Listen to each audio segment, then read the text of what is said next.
এ যুবকেরা, তরুণেরা, বাপেরা, মনে রাখবেন এখন রওজা মোবারকে আল্লাহ নবী তোমার আমার জন্য কাঁদতেছে।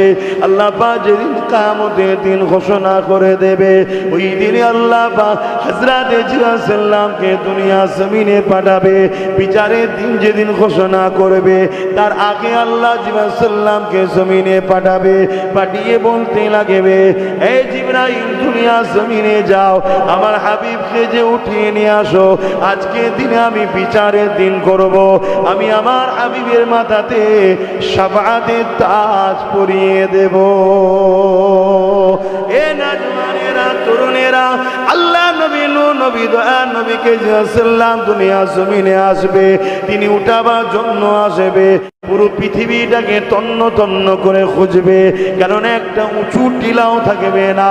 আল্লাহ পাক সব তো ধ্বংস করে দিয়েছে, কোনো কিছু তো আর নাই। তাই কোন জায়গাতে আমার রাসূলুল্লাহ রয়েছে জিবরাইল সাল্লাম খুঁজে পাবে না। এই জমিনতে আওয়াজ দিয়ে বলতে লাগবে, ও রাব্বি আল্লাহ পাক, আপনার হাবিব কোথায় রয়েছে? আমি জিবরাইল খুঁজে পাচ্ছি না। আল্লাহ পাক সময় বলতে লাগবে, এ জিবরাইল জমিনে কান লাগিয়ে লাগিয়ে শোনো, যে জায়গা থেকে দেখবে কান্নার আওয়াজ আসছে, ওই জায়গাতে আমার হাবিব তেনার গুনাহগার উম্মত উম্মতীদের জন্য কাঁদতেছে। আরো জোরে বলুন সুবহান।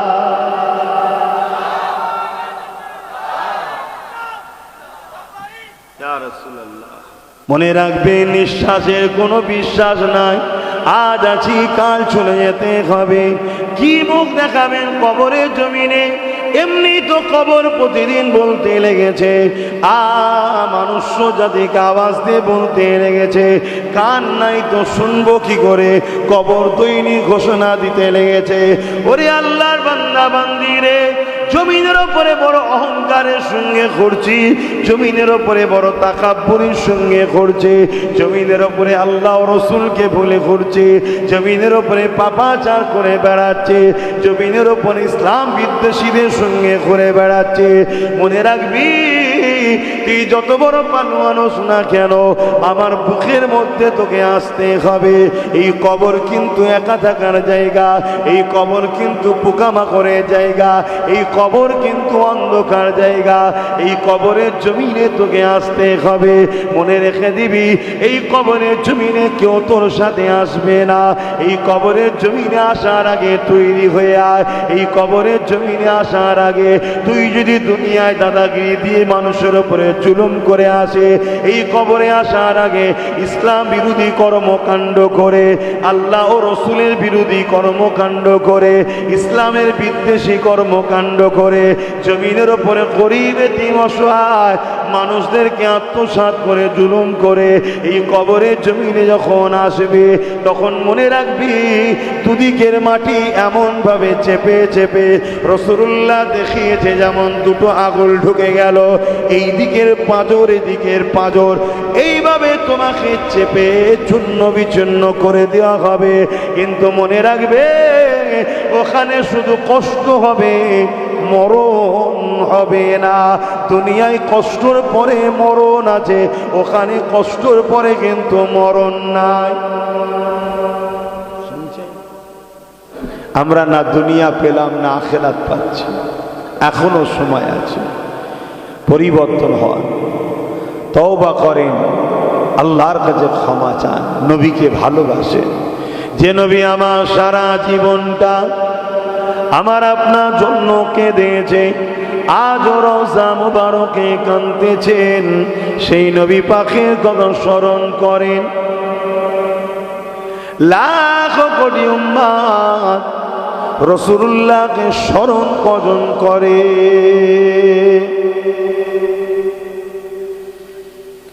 এ নওজওয়ানেরা, অথচ আল্লাহ নবী জিন্দেগিতে এমনও কোনো দিন যায়নি, এমনও কোনো রাত যায়নি নবী আমার উম্মত উম্মতির জন্য কাঁদেনি।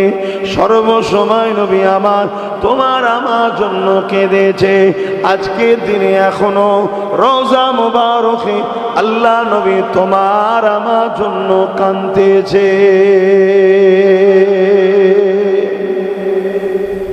সেই নবীর জন্য আমরা কখনো কেঁদেছি? তেনার জন্য কখনো আমরা লড়াই করেছি? তেনার জন্য কখনো আমরা সময় দিয়েছি? তেনাকে কখনো একা একা বসে আমরা স্মরণ করেছি, মিস করেছি? কিতাবের মধ্যে আছে আল্লাহ নবী একদিন কাবা শরীফ তওয়াফ করতে লেগেছে। এই কাবা শরীফ তওয়াফ করতে করতে নবী আমার কাবা শরীফের সামনে সিজদায় পড়ে কি কাঁদতে লেগেছেন। এ নওজওয়ানেরা, আল্লাহ জিবরাইল সাল্লামকে পাঠিয়ে দিলেন, এই জিবরাইল দুনিয়া জমিনে যান, আমার হাবিব কেন কাঁদে জিজ্ঞাসা করুন। হযরতে জিবরাইল আলাইহিস সালাম দুনিয়া জমিনে চলে আসলেন, আমার রাসূলুল্লাহ কেন কাঁদে সালাম দিয়ে জিজ্ঞাসা করতে লাগলেন। আল্লাহ নবী বলতে লাগলেন, এ জিবরাইল, আমি রাসূলুল্লাহ কেন কাঁদি এটা আল্লাহ জানে, তবে তোমাকে যখন জানাতে চেয়েছে এ জিবরাইল শুনে রেখে দাও। আল্লাহ নবী নবী দয়া নবী হযরত জিবরাইল আলাইহিস সালামকে বলতে লাগলেন, এ জিবরাইল, আমি রাসূলুল্লাহ যখনই কেঁদেছি এ কান্নার পিছনে কারণ হলো আমার উম্মত উম্মতি।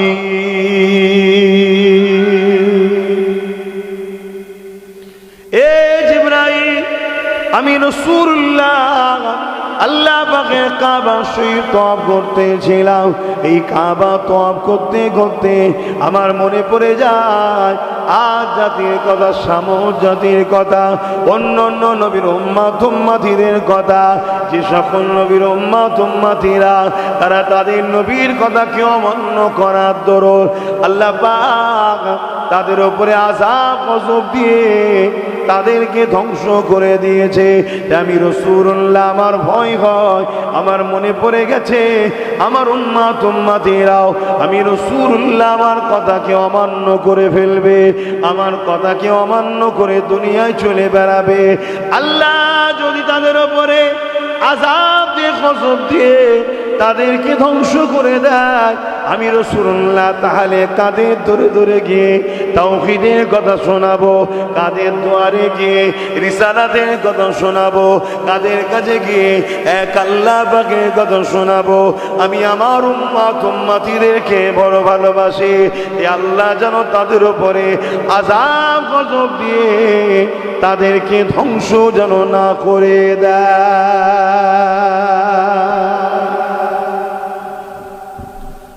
এত অন্যায়, এত ভুল, এত খারাপ কাজ আমরা করে বেড়াচ্ছি, তারপরেও আল্লাহ আমাদের উপরে আযাব গজব দিয়ে ধ্বংস করে দেয়নি একটাই কারণ, আমার রাসূলুল্লাহ কাঁদবেন, আমার নবী কষ্ট পাবেন, তাই এজন্য। কিন্তু সেই রাসূলের জন্য আমরা কি করলাম এটা তো ভাবতে হবে, এটাই তো ভাবা। আপনি দুনিয়ায় যার জন্য ভাবছেন, যাদের জন্য ভাবছেন, একটা কেউ আপনার আখিরাতে কাজে লাগবে না। আপনি আমার রাসূলের জন্য ভাবেন, আপনি দুনিয়াতেও কামিয়াবি হবেন, আখিরাতেও কামিয়াবি হবেন। জোরে বলুন সুবহানাল্লাহ। কেন সব কিছু বন্টন কিন্তু রাসূলুল্লাহ দরবার থেকে হচ্ছে। আপনি সেই রাসূলের পক্ষে কবে দাঁড়াবেন? আল্লাহ পাক ওই সময় আওয়াজ দিয়ে দিলেন, হে আমার হাবিব, আপনি কাঁদবেন না আপনার খাতিরে। আপনার উম্মত উম্মতিদের মধ্যে থেকে যতদিন পর্যন্ত জমিনের উপরে একজন উম্মত একজন উম্মতি এমন করে আমি আল্লাহ আমাকে দিল থেকে মহব্বত করবে, আপনাকে দিল থেকে মহব্বত করবে, আমি আল্লাহ তাদের খাতিরে এই দুনিয়ায় আযাব গজব দেব না, এই দুনিয়াকে ধ্বংস করে দেব না। আমি আল্লাহ আপনার ওই ইমানদার উম্মত উম্মতির খাতিরে আমি আল্লাহ দুনিয়াকে ততদিন পর্যন্ত রেখে দেব। তরুণীরা, বাপেরা, আমি আপনি আজ দুনিয়া জমিনে এত অন্যায় করার পরও আল্লাহর আযাবে শিকার হয়ে যায়নি, এত অন্যায় করার পরও আল্লাহর আযাবে গ্রাস হয়ে যায়নি। মনে রাখবেন, আজ জমিনের ওপরে আল্লাহ পাকের পেয়ারা বান্দা বান্দিরা রয়েছে, তাই তাদের খাতিরে আল্লাহ এখনো দুনিয়া আযাব গজব দিয়ে দুনিয়াকে শেষ করে দেয়নি। কিন্তু একটা দিন আসবে, এই জমিনের ওপরে একটাও ইমানদার থাকবে না। আল্লাহ পাক সেদিন দুনিয়াকে ফানা করে দেবে, শেষ করে দেবে, সবাই চলে যাবে। কুল্লু মান আলাইহা ফান, সব কিছু আল্লাহ ফানা করে দেবে, কিছুই রাখবে না। এ জমিন, এ আসমান, এ পাহাড় পর্বত আল্লাহ পাক সব ধ্বংস করে দেবে। তো যতদিন তাহলে আমাদেরকে পাঠিয়েছে, তাহলে কি মাকসাদ? উদ্দেশ্য একটাই, যে বান্দা তোরা আমি আল্লাহ আমার খুশির জন্য চলবি, আমার হুকুম মেনে চলবি। মা আতাকুমুর রাসূল ফাখুযুহু ওয়া মা নাহাকুম আনহু ফান্তাহু। আমার হাবিব যা আদেশ করেছে মানবি, আমার হাবিব যা নিষেধ করেছে ছেড়ে দিবি, তাহলেই তোরা কামিয়াবি হবে। আল্লাহ নবী জানিয়ে দিলেন, ততক্ষণ পর্যন্ত তোমরা ঈমানদার হতে পারবে না। লা ইউমিনু আহাদুকুম হাত্তা আকুনা হাব্বা ইলাইহি মিন ওয়ালিদিহি ওয়া ওয়ালাদিহি ওয়ান নাসি আজমাইন। ততক্ষণ পর্যন্ত তোমরা ঈমানদার হতে পারবে না যতক্ষণ পর্যন্ত তোমরা তোমাদের ধন দৌলত, টাকা পয়সা, জমি বাড়ি গাড়ি, যেমনকি পরিবার, সন্তান, বাপ মা, ছেলে বলে, এমনকি নিজের জানের থেকেও আমি রাসূলুল্লাহকে বেশি না মহব্বত করবে। আল্লাহ নবী জানিয়ে দিলেন, ততক্ষণ পর্যন্ত ঈমানদার হতে পারবে না। দাড়ি আছে মানে ঈমানদার, এমনটা ভাবলে হবে না। টুপি আছে মানে ঈমানদার, এমনটা ভাবলে হবে না। নামাজ পড়ে মানে ঈমানদার, এমনটা ভাবলে হবে না। হজ করেছে মানে ঈমানদার, এমনটা ভাবলে হবে না। রোজা রেখেছে বলেই ঈমানদার, এমনটা ভাবলে হবে না। মসজিদ মাদ্রাসা বানিয়েছে মানে ঈমানদার, এমনটা ভাবলে হবে না। এ যুবকেরা, তরুণেরা, কেন নামাজ ঈমানের নাম নয়, নামাজ আমলের নাম। রোজা ঈমানের নাম নয়, রোজা আমলের নাম। হজ ঈমানের নাম নয়, হজ আমলের নাম। দাড়ি টুপি ঈমানের নাম নয়, এখনো সব ঈমানের মধ্যে। ঈমান হলো জানের থেকেও বেশি আল্লাহ রসুলকে যারা মুহাব্বত করবে, তাদের মধ্যে ঈমান রয়েছে।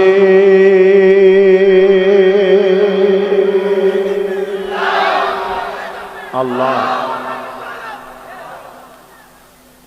তাহলে আপনি আপনার দিলকে প্রশ্ন করুন, আপনি নিজেকে প্রশ্ন করুন যে আপনি কি সত্যি সবকিছুর থেকে রসুলকে বেশি ভালোবাসেন? আপনি প্রশ্ন করুন। আপনি সব জায়গায় যে ভিড় করে বসতে পারেন, আর আপনার নবীর আলোচনার মাহফিলে আপনি গরম হচ্ছে বলে ফাঁকায় ফাঁকায় বসে আছেন, এটাও কি মহব্বতের লক্ষণ? নিজেকে প্রশ্ন করুন না। আমাদের তো কাজ ধরিয়ে দিয়ে, রে বাপ, আপনার কবরে আমি জবাব দেবো না, আমার কবরে আপনিও দেবেন না। কোনো একটা জায়গায় আপনাদের সঙ্গে আমাদের সম্পর্ক আছে, একটা দাদা হুজুর ওসিলা, তাই চেষ্টা করছি দুনিয়াতেও যাতে বাঁচানো যায়, আখেরাতেও যাতে জাহান্নাম থেকে বাঁচানো যায়, চেষ্টা। কিন্তু কেউ যদি নিজে থেকে মরতে চায়, জোর করে যদি কেউ আগুনে ঝাঁপ দিতে চায়, তাকে আমি রুখবো কি করে? আবার এ কথা বললে অন্যদিকে ইশারা চলে যাচ্ছে, আর বিপদ। কথা বলেও তো শান্তি নেই, এমন এমন সব কথা বলে ফেলেছে। যাকে আমি ওই খেয়ালে বলছি।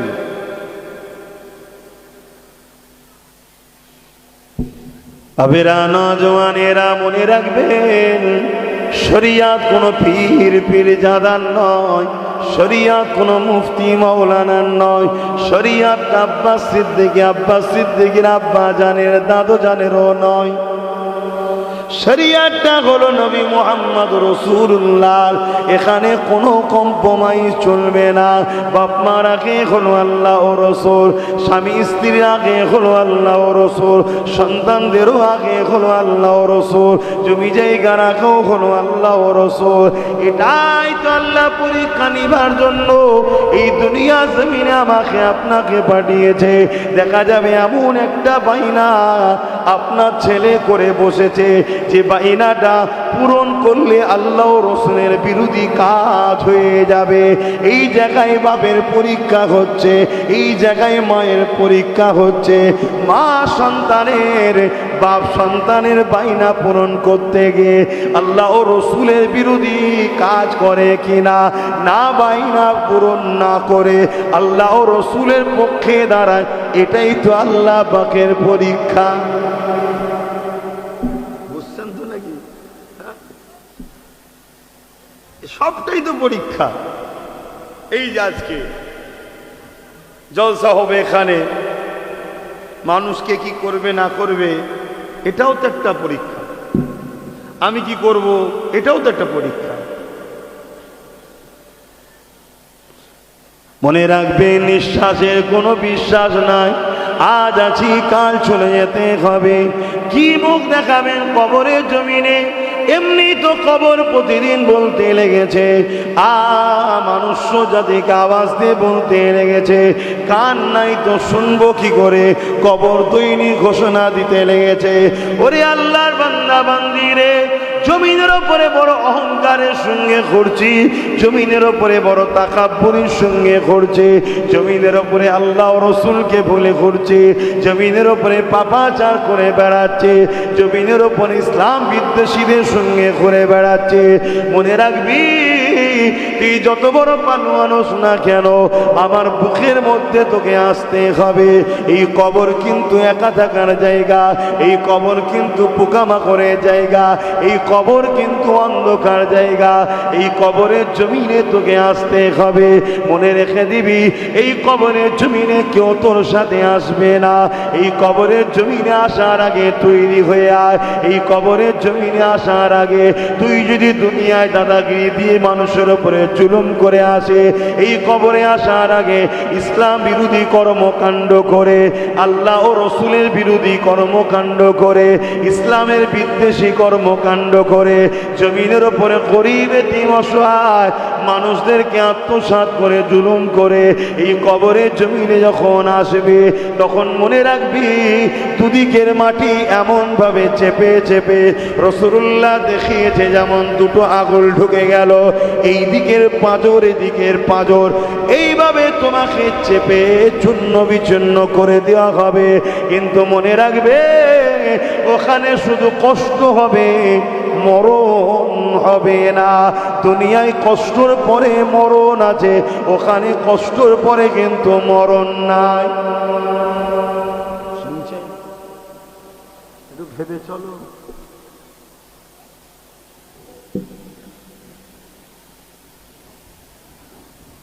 যারা আখিরাত বিশ্বাস করো, কমসে কম তারা তো কথাকে গুরুত্ব দাও, একটু ভেবে চিন্তে কাজ করো। আল্লাহ নবী জমিনের ওপর থেকে জুলুমকে খতম করেছে। আজকে মুসলমান ঘরের ছেলেরা জুলুমের সঙ্গে কাঁধে কাঁধ মিলাচ্ছে। আল্লাহ নবী জমিনের ওপর থেকে রেপকে বন্ধ করেছে। মুসলমান ঘরের ছেলেরা রেপিস্টদের সঙ্গে দল করছে। আল্লাহ নবী জমিনের ওপর থেকে নেশাকে বন্ধ করেছে।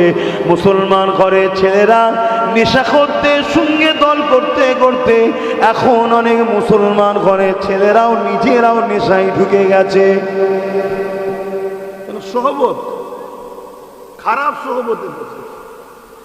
আমার সঙ্গে তুমি যদি দরবারে বসো, ধরো না জোহর বেলায় গিয়ে বসলে দুটোর সময়, আসরে যেই অক্ত হবে আমি কি বলবো, এই যা উজু করে। আবার নামাজ পড়ে বসলে মাগরিবের সময় কি বলবো, যা উজু করে। ঠিক তো নাকি? তাই বলে দিয়ে যায় আমার রাসূলুল্লাহর আদরের উম্মত উম্মতি তুমি আমি, সারা জীবনটা যে নবী তোমার আমার জন্য কেঁদেছে, আজ রওজা মোবারকে কাঁদছে উম্মাত উম্মতি উম্মতি। সেই উম্মাত উম্মতি আজকে রসুলের দুশ্মনের সঙ্গে উঠা বসা করলাম, রসুল্লাহ দুশ্মনের কাঁধে কাঁধ মিলিয়ে দিলাম। তারা আজকে বড় প্ল্যান করে তোমাকে আমাকে নানান দিক দিয়ে ধ্বংস করতে করতে করতে যে জিনিসের সঙ্গে গায়রুল্লাহ শরীক করা হয় এই রকম খাদ্য তোমাকে আমাকে এখন খাওয়ানো চলছে।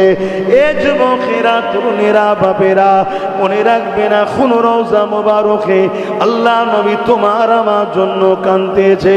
আল্লাহ পাক যেদিন কিয়ামতের দিন ঘোষণা করে দেবে, ওই দিনে আল্লাহ পাক হযরত জিবরাইল সাল্লামকে দুনিয়া জমিনে পাঠাবে। বিচারের দিন যেদিন ঘোষণা করবে তার আগে আল্লাহ জিবরাইল সাল্লামকে জমিনে পাঠাবে।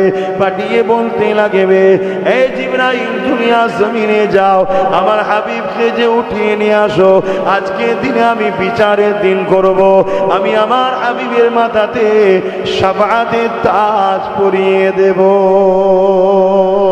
এ নওজওয়ানেরা, তরুণেরা, আল্লাহ নবী নবী দয়া নবীকে সাল্লাম দুনিয়া জমিনে আসবে, তিনি উঠাবার জন্য আসবে।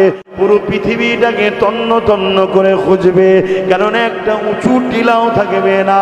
আল্লাহ পাক সব তো ধ্বংস করে দিয়েছে, কোনো কিছু তো আর নাই। তাই কোন জায়গাতে আমার রাসূলুল্লাহ রয়েছে জিবরাইল সাল্লাম খুঁজে পাবে না।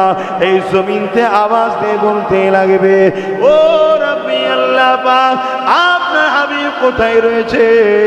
আমি জিবরাইল খুঁজে পাচ্ছি না। আল্লাহ পাক সময় বলতে লাগবে, এ জিবরাইল জমিনে কান লাগিয়ে লাগিয়ে শোনো, যে জায়গা থেকে দেখবে কান্নার আওয়াজ আসছে ওই জায়গাতে আমার খাবে তেনার গুনাহগার উম্মত উম্মতিদের জন্য কাঁদতেছে। আরো জোরে বলুন সুবহান।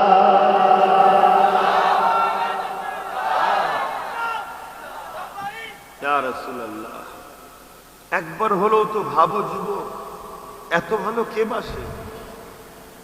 বলো, এত ভালো কে বাসে? না তোমার আব্বা ভালোবাসে, না তোমার আম্মা ভালোবাসে, এত ভালো কেউ বাসে না। কিয়ামতের দিনে বাপও ছেলেকে দেখে মুখ ঘুরিয়ে নেবে, ছেলে বাপকে দেখে মুখ ঘুরিয়ে নেবে, মা মেয়েকে দেখে, মেয়ে ছেলেকে দেখে, স্বামী স্ত্রীকে দেখে, স্ত্রী স্বামীকে দেখে মুখ ঘুরিয়ে নেবে। চিনেও চিনতে পারবে না।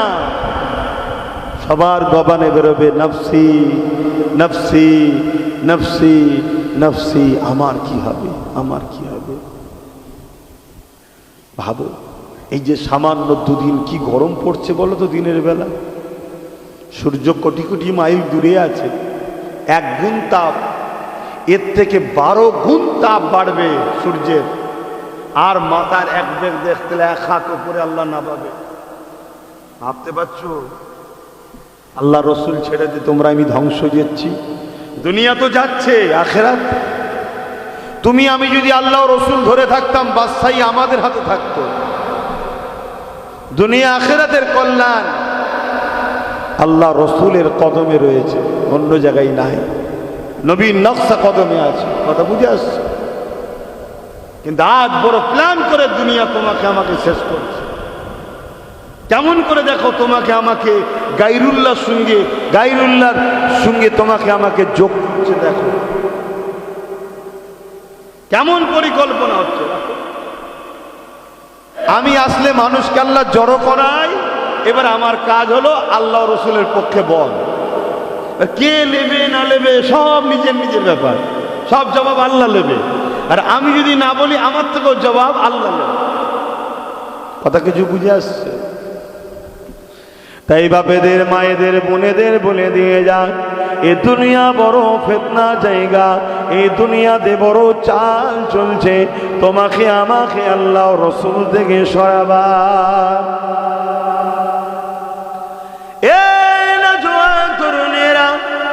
তাই মনে রেখে দিও, যে নবী সারা জীবন তোমার আমার জন্য কেঁদেছে, সারা জীবন যে নবী আমার কষ্ট করেছে যাতে করে তুমি আমি জান্নাতি হতে পারি, যে নবী আমার এই জমিনের ওপর থেকে নেশামুক্ত জমিন করার জন্য আল্লাহ নবীকে মার পর্যন্ত খেতে হয়েছে। আজ উম্মতে মুহাম্মাদি হয়ে যারা সমাজের বুকে নেশাকে প্রমোট করছে, তাদের ঝান্ডাকে ধরে তুমি আমি ঘুরে বেড়াচ্ছে, তুমি আমি স্লোগান দিচ্ছে। ওই স্লোগানের মধ্যে এমনও স্লোগান আছে যে স্লোগানটা দেওয়ার সাথে সাথে এ উম্মতে মুহাম্মাদি তুমি শিরক করে ফেলছো। শিরক সব থেকে বড় জুলুম, যাকে আল্লাহ কখনো মাফ করবে না। এমন এমন স্লোগান তোমার আমার মধ্যে রয়ে যাচ্ছে। এই বলে দিয়ে যায়, দুনিয়াদারি করো আখিরাতকে হারিয়ে নয়, দুনিয়াদারি করো জাহান্নামকে খরিদ করে নয়। দুনিয়ায় কারবার, ব্যবসা বাণিজ্য, সংসার, রাজনীতি, সমাজনীতি সবটাই করতে হবে, আল্লাহ রসুলের সঙ্গে দুশ্মনী করে নয়। তাই মনে রাখতে হবে যে আল্লাহ তোমাকে আমাকে জবানে কথা দিল, যদি আল্লাহ হাবা করত, যদি আল্লাহ বুবা বানাতো, তাহলে তোমার আমার কথা তো কেউ বুঝতে পারতো না। তোমাকে আমাকে বাপ মাও একদিন টন্টিটকিরি মারতো, বাপ মাও তোমার আমার ওপরে বিরক্ত হয়ে যেত। আল্লাহ পাক তা না করে তোমাকে আমাকে জবানে কথা দিয়েছে, আর তুমি আমি এমন এমন দলের ঝান্ডা ধরে ঘুরে বেড়াচ্ছি যেসব দলের স্লোগানের মধ্যে কুফরি রয়েছে, শিরকি রয়েছে। ওই শিরকি কুফরি স্লোগান দিলে তোমার আমার ইমানটা চলে যাচ্ছে, কেননা ওদের চক্র তো এটা। কিন্তু স্লোগানটা দিয়াচ্ছে দলীয় নামে, দলীয় নামে, কিন্তু উদ্দেশ্য হলো তোমাকে আমাকে আল্লাহ রসুল থেকে সরাবে। শুনছেন কেন এই কথা কোনো বুঝাচ্ছে? এখন সব স্লোগান দিচ্ছে তো সব ভাইয়ের, এখন আবার টাইম এসে গেছে, প্রচুর জোর চিল্লাচ্ছে। কি চিল্লাচ্ছে না? আদেও মানে বোঝে না, কি বলতে চাইছে সেটাও জানে না, স্লোগান দিয়ে বেড়াচ্ছে। একটু বুঝে বুঝে কাজ করুন। যদি বুঝার হয়নি, আর যদি কপালে হিদায়াত না থাকে, আমি কি করতে পারি? আমার দায়িত্ব। বাবারা, অত সহজ নয় আল্লাহ পাকে জান্নাতকে পাওয়া।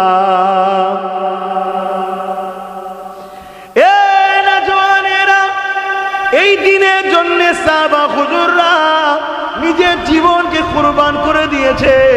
আর তুমি আমি মনে করছো 5 ওয়াক্ত নামাজ পড়ি জান্নাতে চলে যাব, হজ করে নিয়েছি জান্নাতে চলে যাব, একবার রোজা রেখেছি জান্নাতে চলে যাব, হাজী সাহেবের বেটা হয়েছি জান্নাতে চলে যাব, পীরের বেটা হয়েছি জান্নাতে চলে যাব, মুফতি মাওলানা সাহেব হয়েছি জান্নাতে চলে যাব।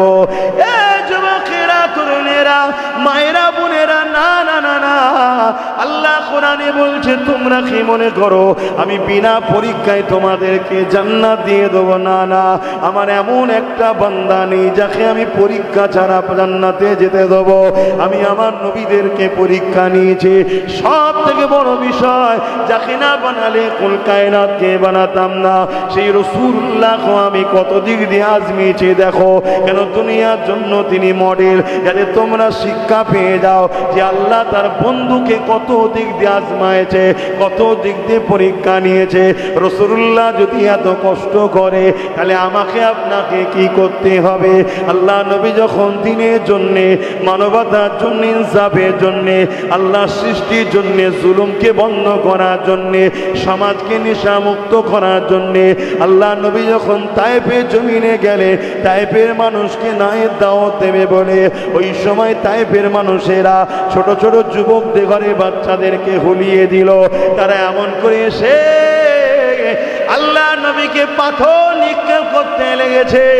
এ উম্মতে মুহাম্মাদি, তোমার মধ্যে যদি ঈমান থাকে তাহলে তো তোমার দিলটা কাঁদা দরকার, তোমার অন্তরটা একবার কেঁদে ওঠা দরকার।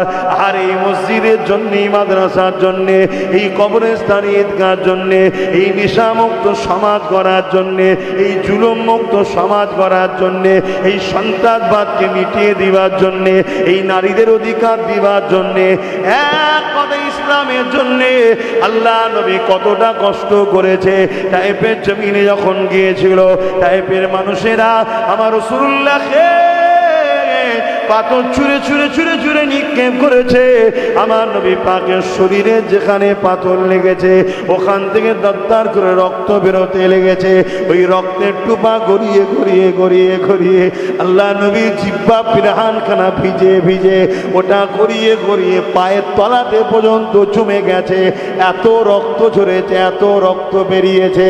কি জন্যে কি কাজ করেছিল? রাসূলুল্লাহ বলেছিল মানুষ মানুষের উপরে জুলুম করবে না। রাসূলুল্লাহ বলেছিল তাওহীদের রিসালাতের কথা, তাওহীদের কথা, একত্ববাদের কথা। রাসূলুল্লাহ বলেছিল নারীদেরকে জ্যান্ত পুঁতে দিও না। রাসূলুল্লাহ বলেছিল নেশা করো না। রাসূলুল্লাহ বলেছিল গরিবের উপরে জুলুম করো না। রাসূলুল্লাহ বলেছিল ইনসাফের কথা। এ যুবকেরা, তরুণেরা, বাপেরা, তোমার আমার অন্তরে যদি যাররা পরিমাণ ঈমান থাকে, নবীর মুহাব্বত যদি থাকে, তাহলে তোমাকে আমাকে তো ভাবা দরকার আমি কার ঝান্ডা ধরছি, আমি কার দল করছি, আমি কাকে ভোট দিচ্ছি। সে জিতে এসে আমার নবীর দ্বীনের পক্ষে দাঁড়াবে না বিপক্ষে দাঁড়াবে। যদি উপকার করতে নাও পারে, কমসে কম ক্ষতি যেন না করে, এতটুকু তো তোমার আমার ভাবা দরকার আছে না? না, কিন্তু ভাবছে কোথায়? আজকে আমরা নিজেদের ঘরে কোথায় নামিয়েছি বুঝতে পেরেছে? ভাবেন, এটা আমার দায়িত্ব আমার আপনজনদের ঘরে বোঝানো। এ নওজওয়ানেরা, তাই মনে রেখে দিও, আল্লাহর ঘরে সৎ কুরবানি করো না, আল্লাহর ঘরকে বিক্রি করে দিও না, নবীর মাদ্রাসাকে বিক্রি করে দিও না। যে কবরস্থানে তোমার দাদা দাদি রয়েছে ওই কবরস্থান গুলোকে বিক্রি করে দিও না, ঈদগাহ খানকা গুলোকে বিক্রি করে দিও না সামান্য ভিক্ষার জন্যে। আর ধরো তোমাকে আমি 100 কোটি দিলাম, তুমি নিয়ে ঘরে গেলে, 1 সপ্তাহের মধ্যে তুমি মারা গেলে, এই টাকাটা তুমি কি ভোগ করতে পারলে? কিন্তু তোমার টাকায় তোমার ছেলে বলে ভর্তি আনন্দ করবে, আর তুমি কবরে কালা কানার মারে জাহান্নামের গর্তের মধ্যে পড়ে থাকতে হবে। একটু হুঁশ করে কাজ চালাও। আল্লাহ পাক জিহালে রেখেছে, শুকরিয়া আদায় করো। তোমার আমার আব্বা জান ইব্রাহিম আলাইহিস সালাম কত সুন্দর কথা বলেছিল, আমি আমার আল্লাহকে ভালোবাসি। আমার আল্লাহ যদি আমাকে নমরুদের আগুনে ফেলে পরীক্ষা নেয়, ইব্রাহিমের কাছে জান আগে না আল্লাহর ভালোবাসা আগে, ঈমান আগে না জান আগে। ওই সময় ইব্রাহিম নবী প্রমাণ দিয়ে বলেছিল, এই ইব্রাহিম, আল্লাহ যদি একবার নয় 1000 বার জান দেয়, 1000 বার যদি আগুনে পোড়ায়, আমি 1000 বার পুড়ে প্রমাণ করে দেবো আল্লাহ আমার কাছে জান আগে নয়, আল্লাহর ভালোবাসা প্রেম ঈমানটাই আগে। আজকে আমরা কি করছি? পরীক্ষা তো নেবে আল্লাহ। অন্যান্য নবী আলাইহিস সালামদের নিয়েছে, সাহাবাদের নিয়েছে, পীর ওলি আউলিয়াদের নিয়েছে। সাহাবা হুজুরদেরকে কত পরীক্ষা লিয়া। হযরতে খুবাইব রাদিয়াল্লাহু তাআলা আনহু তিনি একদল সাহাবাদেরকে নিয়ে দ্বীনের মেসেজ দিচ্ছিলেন। এমন সময় তৎকালীন জালিম শাসকের সৈন্যরা এসে সাহাবা হুজুরদেরকে বন্দি করে তুলে নিয়ে গেছে। যেমন আবু জেহেলকে আল্লাহ বার দিয়েছিল হযরতে বেলাল হুজুরের ঈমানের পরীক্ষার জন্য, জানেন তো নাকি? এ নওজওয়ানেরা, হযরতে বেলাল হুজুরের পায়ে দড়ি বেঁধে, কোমরে বেল বেঁধে, রশি বেঁধে, শিকল বেঁধে আর কলাইতে রশি বেঁধে নিয়ে গিয়ে হযরতে বেলাল হুজুরকে টেনে টেনে টেনে টেনে বাজারে নিয়ে গেছে। নিয়ে গিয়ে লোকের সমাজে মারতে লেগেছে আর বলতে লেগেছে, বেলাল এখনো সময় আছে, তুই মুহাম্মদ রাসূলুল্লাহকে ছেড়ে দে, আল্লাহকে ছেড়ে দে, নাই সত্য ইসলামকে ছেড়ে দে। এ বেলাল এখনো সময় রয়েছে, বেলাল বেলাল তোর এখনো টাইম রয়েছে। হযরতে বেলাল একই কথা বলতে লেগেছে, আমি দুনিয়ায় জান পর্যন্ত দিতে রাজি আছে, কিন্তু আল্লাহ রসুলকে ছাড়তে রাজি নয়। রডকে গরম করে হযরতে বেলাল হুজুরের ঠোঁটে টাকাতে লেগেছে, জিভ ঠোঁট পুড়ে যেতে লেগেছে, জবান তুতলা হয়ে গেল।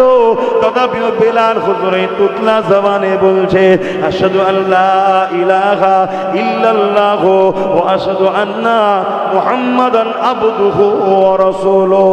এ দুনিয়ার মানুষেরা, বেলাল হুজুর বলতে লেগেছে, জালিমরা যতই জুলুম করিস না কেন, আমি আল্লাহ রসুলকে ছাড়তে রাজি নয়। বেলাল হুজুরকে লোভ দিল প্রথম, লোভে যখন পারল না জুলুম করলো, জুলুমে যখন পারল না এবারে জানে মেরে দেওয়ার পরিকল্পনা করলো।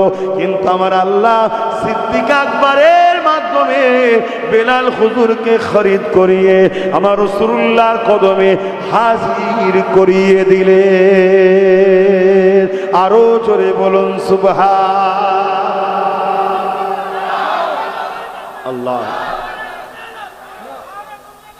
জিন্দাবাদ ইয়া নবী সালাম।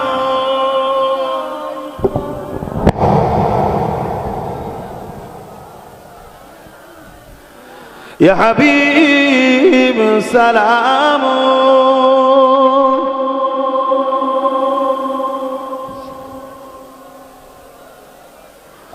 পড়িল আল্লাহ আরো বাণী,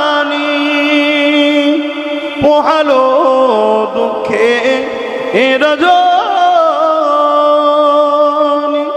হইল জগৎ অনুরানী, আমিনার নয়নের মনি। ইয়া নবী সালাম, ইয়া রাসূল সালাম, ইয়া হাবিব।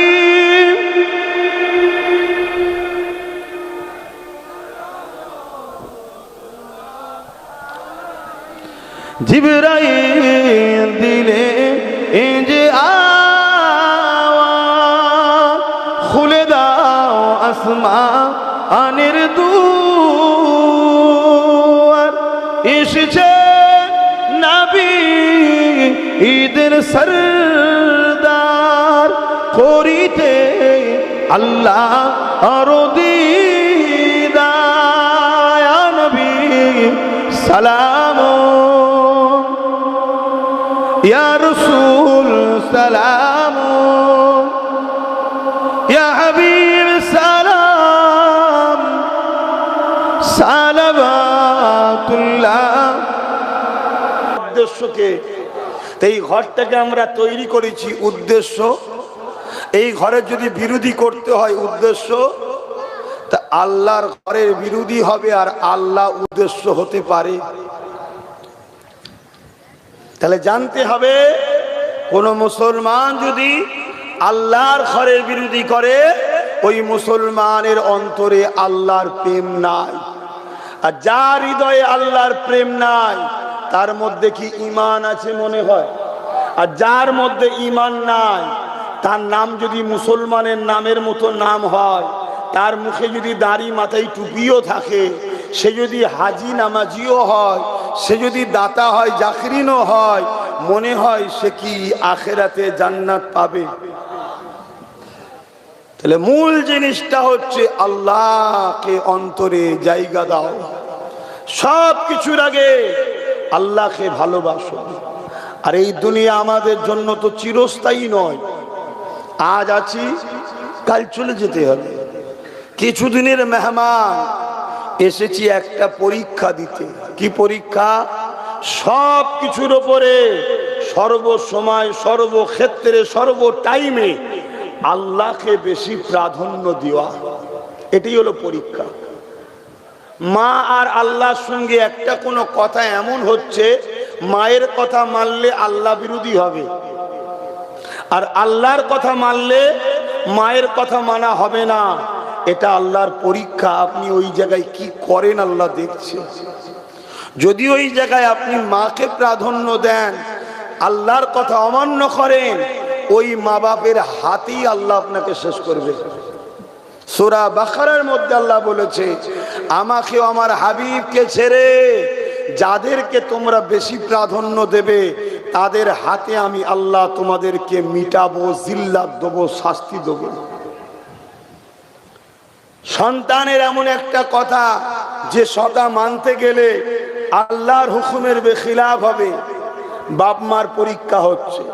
বাপ মা যদি সন্তানের কথাকে প্রাধান্য দেয়, তাহলে মনে রাখবেন আমার আল্লাহ ওই সন্তানকে এমন বিষাক্ত তৈরি করবে, ওই বাপ মাকে উঠতে বসতে পিটবে।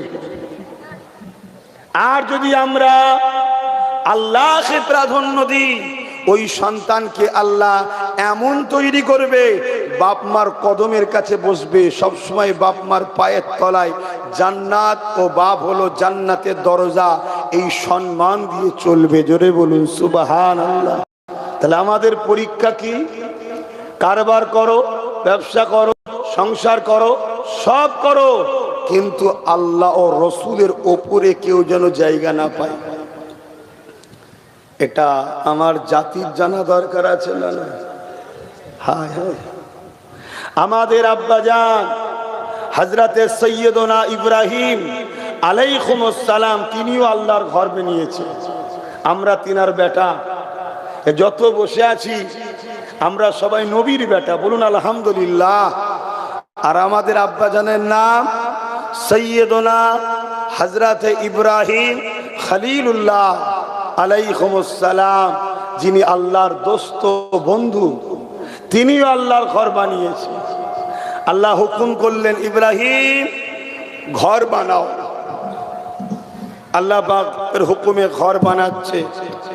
ইসমাইল আলাইহিস সালাম পাথর তুলে তুলে দিচ্ছে, আর আব্বাজান ইব্রাহিম সাল্লাম ঘরকে, আল্লাহর কাবা বাইতুল্লাহকে বানাচ্ছে। কমপ্লিট হয়ে গেল।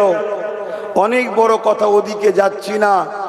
আল্লাহ পাক সেই ইব্রাহিম আলাইহিস সালামকেও কিন্তু প্রেমের পরীক্ষা নিয়েছে, যে বান্দা তোমার কাছে সবকিছুর আগে আমি নাকি প্রমাণ দাও। আল্লাহ পাক বললেন, ইব্রাহিম তোমার সব থেকে প্রিয় জিনিস আমার রাস্তায় কুরবানি করো। স্বাভাবিক আমাদের কাছে রুজি রুটি অর্থ এটা প্রিয় জিনিস, তাই তো নাকি? তা আব্বাজানের অনেক গৃহপালিত পশু ছিল, তার মধ্যে থেকে 100 কুরবানিতে দিলেন। ভাই আমার একটু কথা বলতে কষ্ট হচ্ছে, এই গরমকালে এলেই আমার এটা হয়। কেন? ঘেমে যায়, আর সেই ঘামটাই গায়ে টানে, সেলস্য ধরনের হয়। বুঝতে অসুবিধে হচ্ছে না তো? পরের রাত্রিরে আবার খবর দেখালেন, ইব্রাহিম তোমার সব থেকে বেশি প্রিয় সেটা আমার রাস্তায় কুরবানি দাও। কিতাবের মধ্যে আছে পরের বারে আরো 200 উট পরের দিনে বা দুম্বা কুরবানি করে দিলেন আল্লাহ। আল্লাহ পাক একদিন ইব্রাহিম আলাইহিস তিনার বাচ্চা ইসমাইলকে দেখাচ্ছে, ইব্রাহিম এটা তোমার কাছে সব থেকে বেশি প্রিয়, এটাকে কুরবানি দাও। আমাদেরকে ওই পরীক্ষা নিয়েছে আল্লাহ। আল্লাহ শুধু বলেছে, বান্দা আমার ঘরের পাশে থাক। আমরা থাকতে পারছি না, আমরা থাকতে পারছি না। তোরা আমার ঘরের সাথ দিবি, আমি আল্লাহ তোদের জন্য জান্নাতে সুন্দর ঘর করে রাখবো, চলে আসবি এখানে, সারা জীবন মরণ নিয়ে আরামে থাকবি। একটু ত্যাগ স্বীকার করতে পারছি না। ইব্রাহিম আলাইহিস সালাম আল্লাহকে জিজ্ঞাসা করলেন না, আল্লাহ কেন কুরবানি দেবো, সব জিজ্ঞেস করলেন না। আল্লাহ বা হুকুম দিয়েছেন, সঙ্গে সঙ্গে স্ত্রী কি বলে দিল, এ আমার প্রাণের স্ত্রী হাজেরা, ইসমাইলকে রেডি করে দাও, আমি সাথে করে নিয়ে যাব। অনেক বড় কথা, মূল জিনিসটা বোঝাচ্ছি। হযরত ইসমাইল আলাইহিস সালামকে ইব্রাহিম আলাইহিস সালাম সাথে করে নিয়ে মিনার দিকে রওনা দিয়েছে আল্লাহর খুশির জন্যে কুরবানি করে দেবে। কেন আল্লাহ বলেছে তোমার প্রিয় জিনিসটা আমার রাস্তায় কুরবানি দাও। আর আল্লাহ পরীক্ষা নিচ্ছে, তোমাকে আমাকে দেখাতে লেগেছে। ভালোবাসা দাবি করলে হয় না। আমার প্রেমিকের নাম হলো ইব্রাহিম, যে নিজের বাচ্চাকেও আমি আল্লাহ আমার জন্যে কুরবানি করে দিয়েছে। এখন আপনাদের মধ্যে যেতে পারে কুরবানি করলো কোথায়? কুরবানি তো হয়নি। আরে হুজুর তো কুরবানি করে দিয়েছে, আল্লাহ সেটাকে বিনিময়ে অন্যটা নিয়েছে, কিন্তু হুজুর তো ছুরি চালিয়েছে। এ নওজওয়ানেরা, হযরত ইব্রাহিম আলাইহিস সালাম সন্তানকে সাথে করে নিয়ে রওনা দিয়ে দিলেন। মিনাতে পৌঁছে গেলেন।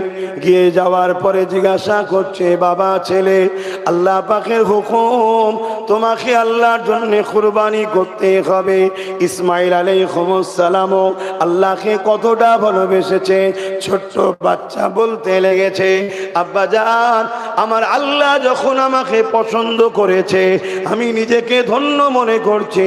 যা হুকুম হয়েছে ওই হুকুমটাকে দ্রুত পালন করে, আপনি দেরি করবেন না, আপনি দ্রুত পালন করে জমিনের উপরে শুইয়ে দিয়ে ইব্রাহিম আলাইহিস সালাম তরোয়ালকে চালাতে লেগেছে। আল্লাহ বা হুকুম করে দিল, এ তরোয়াল ইসমাইলের গলায় তুমি চলবে না। এত চেষ্টা করে তরোয়াল কখনো কাটতে চাইছে না। ওই তরোয়ালকে যখন ইব্রাহিম আলাইহিস সালাম টান মেরে ফেলে দিলেন, কি একটা পাথরে লাগলো, ওই পাথরটা দুটুকরো হয়ে গেল। এত ধার তরোয়াল, আল্লাহর হুকুম না হলে কিছুই হতে পারে না। এ আল্লাহর হুকুম হয়নি, ইসমাইল আলাইহিস সালামের গলাতে চলল না।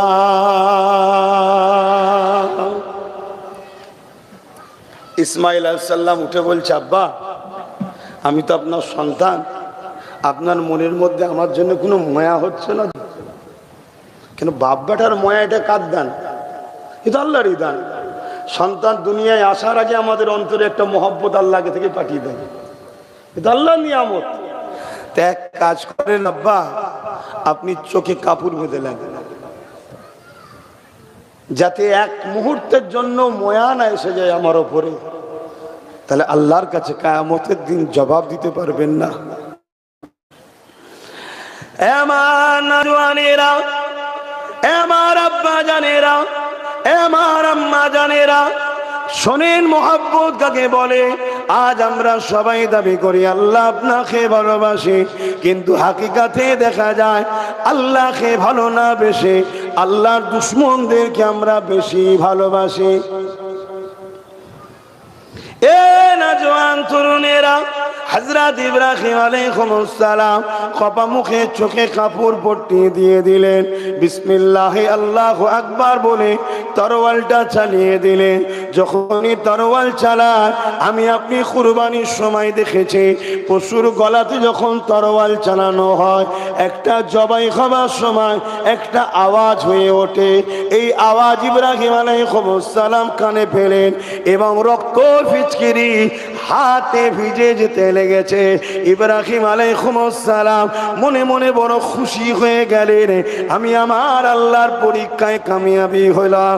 আমার আল্লাহ আমাকে যে পরীক্ষা নিয়েছিল, বাচ্চাকে তার রাস্তায় কুরবানি করতে বলেছিল, আমি তাতে কামিয়াবি হয়ে গেলাম।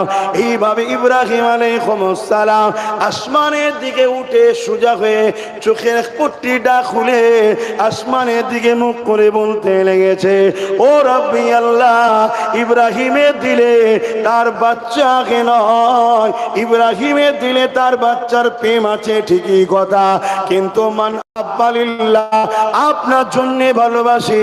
হে আল্লাহ, ইব্রাহিমের দিলে তার বাচ্চা থেকে আপনার মহব্বত অনেক বেশি, তাই আমি আপনার জন্য আমার বাচ্চাকে কুরবানি দিয়ে দিলাম। আরো জোরে বলুন সুবহান। জমিনের দিকে আর বাচ্চার মুখের দিকে তাকাচ্ছে, জবাই হয়ে গেছে, তাকিয়ে দেখছে দুম্বা জবাই হয়ে পড়ে আছে। জোরে বলুন সুবহানাল্লাহ। আর এই দুম্বা দুনিয়ার কোন দুম্বা নয়, জান্নাত থেকে এসেছে। জিবরাইল আলাইহিস সালামকে আল্লাহ বলেছে, জিবরাইল তাড়াতাড়ি যা। তরোয়াল চালাবার আগে এত দ্রুত জিবরাইল সাল্লাম এসেছেন, বলছে এরকম দ্রুত আর কখনো আসেনি। ইসমাইলকে সরিয়ে নিয়ে ওই জায়গাটা দুম্বা শুইয়ে দে। আর জান্নাত থেকে কেন পাঠানো হয়েছে? নবীদের সম্পর্ক হলো, উজুত হলো জান্নাত থেকে, তাই জান্নাতি দুম্বা পাঠিয়েছে। আল্লাহ পাক আওয়াজ দিয়ে বলছেন, ইব্রাহিম, এটা ছিল আমার পরীক্ষা। আমি তোমার উপরে খুশি হয়ে গেলাম, তুমি প্রমাণ করে দিয়েছো তোমার কাছে আমার আগে কেউ নয়, তা আমি আজকে তোমাকে খলিল লকাব দিলাম, তুমি আজ থেকে আমার বন্ধু। জোরে বলুন সুবহানাল্লাহ। আরো জোরে বলুন সুবহানাল্লাহ। তাহলে আল্লাহ আমাদের পরীক্ষা নেবে না? নেবে না? আল্লাহ যেন এমন, আল্লাহর কাছে আমি ক্ষমা চাই, মাফি চাই। আল্লাহকে প্রায় বলি, আল্লাহ পরীক্ষা তো নেবে জানি, কেন আপনি কোরআনে বলেছেন, এমন কেউ তোমরা মনে করো না যে তোমাদেরকে আমি পরীক্ষা ছাড়া ছেড়ে দেবো। পরীক্ষা প্রত্যেককে দিতে হবে। তো মালিক, আপনি পরীক্ষা নেবেন, আপনি পাস করাবেন, আপনার কাছেই সাহায্য চাইছি, পরীক্ষা একটু হালকা নেবেন, কেন আমাদের ঈমান দুর্বল, আমাদের ঈমান দুর্বল। আল্লাহ, আপনি আমাদেরকে হালকা পরীক্ষা নেবেন, বলুন আল্লাহুম্মা আমিন। আমাদের আব্বা জানকে আল্লাহ প্রথম মালের পরীক্ষা নিয়েছে, আওলাদের পরীক্ষা নিয়েছে, স্ত্রীর পরীক্ষা নিয়েছে, শত শেষে আল্লাহ নিজের জানেরও পরীক্ষা নিচ্ছে। আর তো 1 মাস 10 2 4 দিন পরেই এসে যাচ্ছে কুরবানি। আল্লাহর প্রেমে আমরা ঘর করেছি, তা আমাদের আব্বাও আল্লাহকে কত ভালোবেসেছে, এই বিষয়তে একটু বলছি। আওয়াজ দিন, আওয়াজ দিন। ভয় লাগছে? বিরোধী করলে জেল হয়ে যাবে, বিরোধী হলে টোটো আটকে দেবে, বিরোধী করলে মারবে। এটাই তো আল্লাহর পরীক্ষা। তুই ভালোবাসিস বলিস আমাকে, তা আমার জন্য জেল খাটবি না? তুই ভালোবাসিস বলি আমাকে, তা আমার জন্য একটু মার খাবি না? হ্যাঁ, হযরতে বেলাল হুজুর আল্লাহকে মহব্বত করেছিলেন, হৃদয়ের মধ্যে গোপনে গোপনে আল্লাহকে আল্লাহ বলে, নবীকে নবী বলে ইমানের নূরে কলেমা পড়ে নিয়েছিলেন। দুনিয়ার কেউ জানতো না, কিন্তু বেলালের হৃদয়ের কথাটা আল্লাহ তার দুনিয়ার মনিব উমাইয়ার কাছে প্রকাশ করে দিল। কেননা উমাইয়া যদি না জানে তাহলে বেলাল কতটা ভালোবাসে, এই পরীক্ষাটা আমি নেব এবং দুনিয়াকে কিয়ামত পর্যন্ত দেখিয়ে দেব। আমার প্রেমিক দাবি ছিল, আর এক ইবলিস শয়তানের দল, তৃতীয় কোনো দল নাই। রহমানের দলের ক্যাটাগরি আছে, এ বি সি ডি, অনেক ক্যাটাগরি আছে। শয়তানের দলের মধ্যে অনেক ক্যাটাগরি আছে। এ যুবকেরা যুগে রহমানের দলের উপরে জুলুম অত্যাচার হয়েছে। যারা জালিম হয় তারা রহমানের দলের হয় না, তারা শয়তানের দলে হয়। যারা মজলুম হয়েছে তারাই তো রহমানের দলে ছিল। এ যুবকেরা, তরুণেরা, বাপেরা, হযরত আপনারা যারা পড়েন কিছু লাভ হচ্ছে? আমার নামাজে সমাজের কোনো লাভ নাই, ওটা আমার লাভ। সমাজের কোনো লাভ নেই, আপনার লাভ। এই সমাজকে যদি চোর মুক্ত করা যায়, নেশা মুক্ত করা যায়, দুর্নীতি মুক্ত করা যায়, রেপ মুক্ত করা যায়, খুন মুক্ত করা যায়, জুলুম মুক্ত করা যায়, এটা পুরো জাতি, সমাজে মানুষ জাতির লাভ। জোরে বলুন সুবহানাল্লাহ।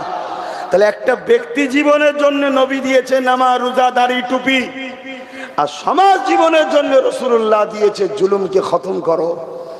নামাজ তো নবী মেরাজ থেকে এনেছে, নামাজ নবী মেরাজ থেকে এনেছে। ওয়াজকে বুঝবেন বাপ, ওয়াজ শোনার জিনিস নয়, বুঝার জিনিস। আখরি জামানা, আলেম দুই ধরনের। একদল আলেম আছে এলেম শিখে রহমানের দলে আছে, আর একদল আলেম এলেম শিখেছে কিন্তু শয়তানের দলে চলে যাচ্ছে। এটা আগেও ছিল না, ছিল না? একটা ছোট্ট ইতিহাস আপনাদেরকে শোনাচ্ছি। কারবালার ওয়াকিয়া, অসুবিধা হচ্ছে? কারবালার মাঠে ইমামে হোসাইন পাক ছিলেন মাত্র 72 জন। ইখতিলাফ আছে কোন কোন কিতাবে 82 জন, তো বেশিরভাগ রায়াতে আছে 72 জন ইমাম পাক ছিলেন। ছেলে মেয়ে বাচ্চা শিশু মিলে 72 জন ছিলেন। 52 জন যুবক ছিলেন, মানে পুরুষ। আর এজিদের দলে কত ছিল? 25,000। একটু বলুন কত? 25,000। আর এজিদের দলের এই 25,000-এর মধ্যে 13,000 ছিল হাফেজ, আলেম, মুফতি। কার দলে? এজিদের দলে। 7,000 আলেম। তাহলে কি এজিদকে হক বলবেন নাকি? তাহলে আলেম দুই ধরনের আছে না নাই? সেদিনও কারবালার মাঠে ইমামে হোসাইনকে তাবুতে আজান হয়েছে, এজিদ বাহিনীর তাবুতে আজান হয়েছে। সেদিন কারবালার মাঠে ইমামে হোসেন পাকের তাবুতে নামাজ হয়েছে, এজিদের তাবুতেও নামাজ হয়েছে।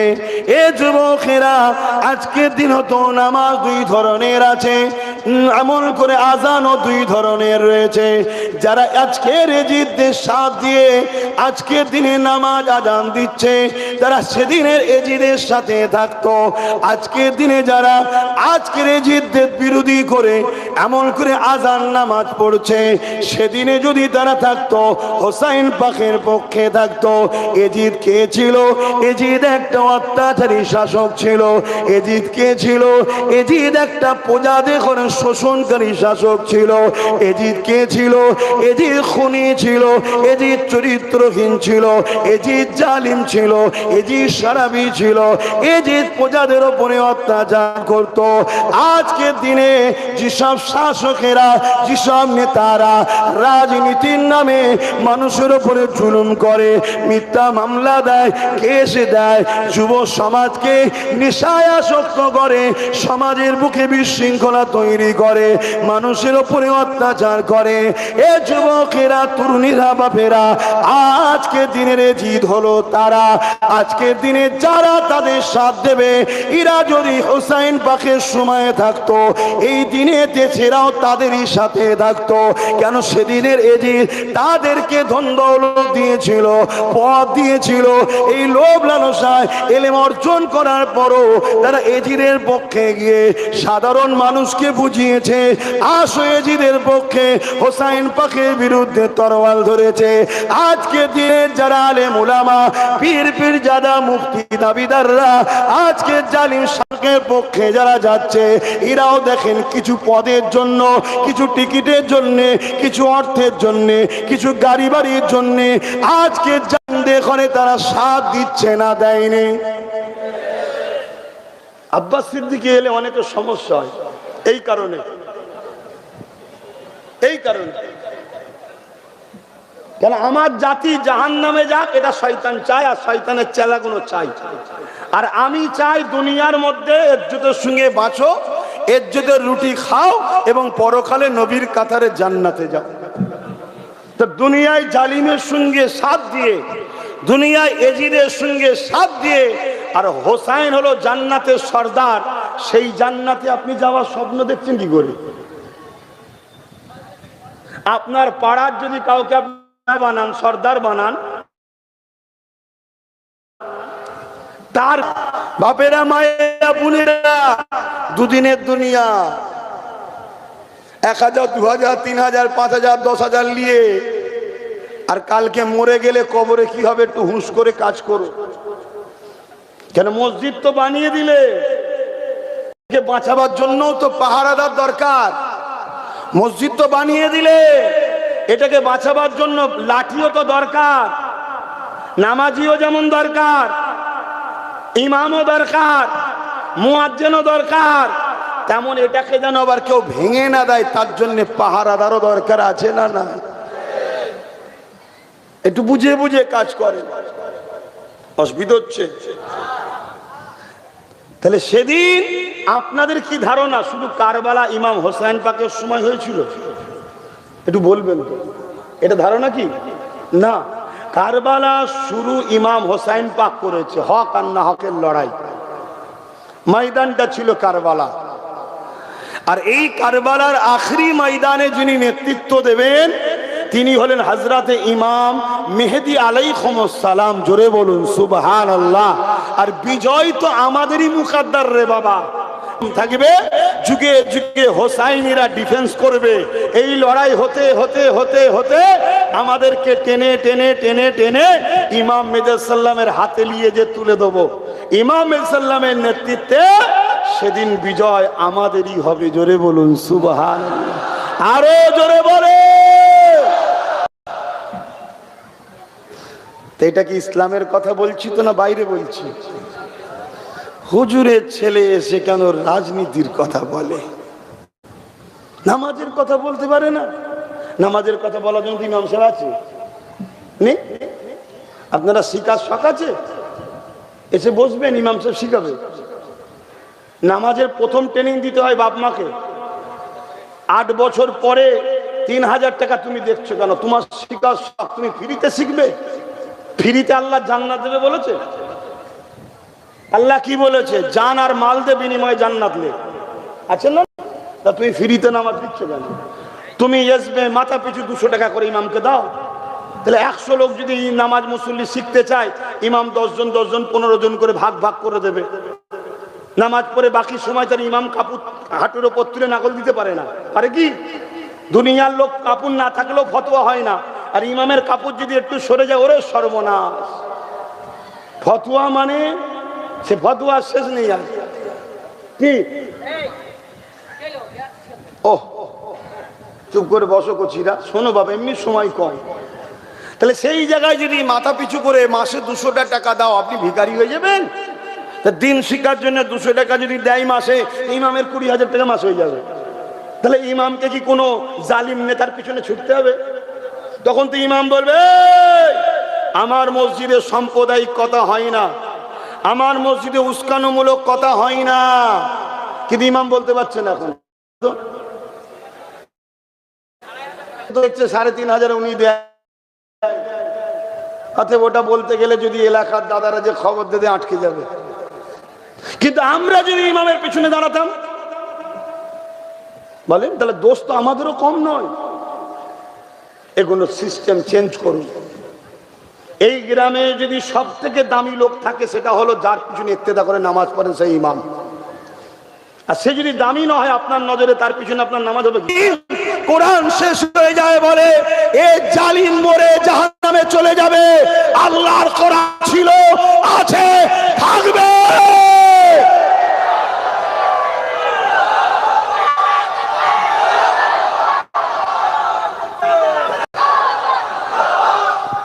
আল্লাহ। আজ আমি জানতে চাই, কোন পীর পীরজাদা মুফতি মাওলানা আলেম উলামা হাফেজ কোরআনের দুশ্মনের যদি শক্তিশালী করতে চায়, তাহলে সে কি আজকের এজিদ মার্কা নয়? কথা কি কষ্ট দিচ্ছে আপনাদের? যদি কষ্ট দেয় তাহলে আপনার কপাল ফাটা না ভালো মনে হয়? হ্যাঁ, রাজনীতি করো, রাজনীতি করো।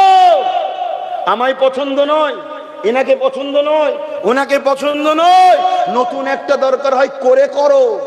কিন্তু তা বলে কোরআনের দুশ্মন যারা, ওয়াকাফের দুশ্মন, মসজিদ মাদ্রাসার দুশ্মন যারা, তাদেরকে কোনোভাবে ইমানদার সুইচ টিপতে পারে না। কেন? কারো সঙ্গে যদি ভালোবাসা থাকে, আজকে ইমাম সাহেব তো নাকি ইমাম জুলুম হবে, মুসল্লি যদি বলে ও তোমার উপরে জুলুম হচ্ছে, আমার দেখার দরকার নেই, কিন্তু আমি তোমায় ভালোবাসি, এটা ভালোবাসা না নাটক? আল্লাহর কোরআনের ওপর আঘাত আসবে, যে আঘাত দেবে তুমি তার সাথে মিশবে, আর উপরন্ত বলবে আল্লাহ তোমায় ভালোবাসি। এটা ভালোবাসা না নাটক। একেই তো বলা হয় আরবিতে মুনাফিক। কি বলা হয় এদেরকে? এই কথাগুলো আব্বাস সিদ্দিকী বলে দিলে টিএমসি বন্ধুদের কষ্ট হয়। কেন কষ্ট রে? না তুমি আমার দলের নেত্রীর বিরুদ্ধে কথা বলছো কেন? তুই মুসলমান, তো মরে যাওয়া দরকার। কেন বেঁচে আছিস সমাজে? মরে যা, মরে যা। তোর নেত্রী যখন আমার কোরআনের বিরুদ্ধে বলল তখন তোর কষ্ট হয়নি? তাহলে তুই সুরাতে সকলে মুসলমান, হাকিকাতে তুই বেঈমান মুনাফিক। ঠিক তো নাকি? তুই মুনাফিক হয়ে জাহান্নামে যেতে পারিস। যা, আমরা কোরআনের পক্ষে আছি, কোরআনের পক্ষে থাকবো, কোরআনের জন্য জীবন দিতে হয় দেব। আল্লাহকে সাক্ষী রেখে হাত তুলে বলুন, বলুন কোরআন শরীফ, কোরআন শরীফ, কোরআন শরীফ, কোরআন শরীফ কালামুল্লাহ, কালামুল্লাহ। কোরআনের দুশমনেরা হুঁশিয়ার, সাবধান। কোরআনের দুশমনেরা, কোরআনের দুশমনেরা নারী দিবে। এই বাংলায় একটা লোক আছে 4 পাস, আমি না বলি না।